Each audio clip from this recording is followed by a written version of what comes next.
மக்களவை எதிர்க்கட்சி தலைவர் ராகுல் காந்தி மீது முகநூலில் அவதூறு செய்தவர்களை கைது செய்ய கோரி கோவையில் புகார் மனு.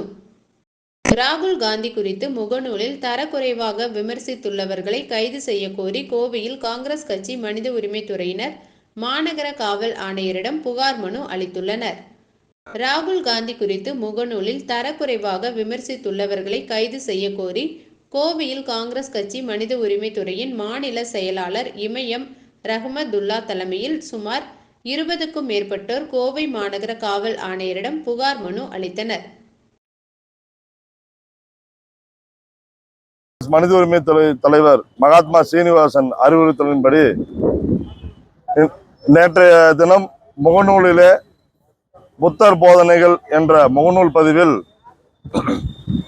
திரு வே சுந்தரமூர்த்தி என்பவர் எங்களது அன்பு தலைவர் ராகுல் காந்தி அவர்களை கொச்சைப்படுத்தும் விதமாக ரொம்ப ஒரு தரக்குறைவாகவும் அசிங்கமாகவும் பதிவு போட்டிருக்காரு.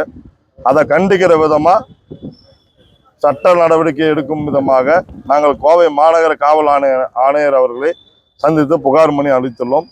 கண்டிப்பாக நடவடிக்கை எடுப்பதாக கூறியுள்ளார். ஆகவே இது போன்ற சமூக விரோதிகளை அடையாளம் கண்டு அவர்களை குண்டர் சட்டத்தின் கீழ் முகநூல் ஃபேஸ்புக்குன்னு ஒரு இந்த மாதிரி தவறாக இது பண்றதுக்கு ஒரு சட்டம் இருக்கு. அந்த சட்டத்தின்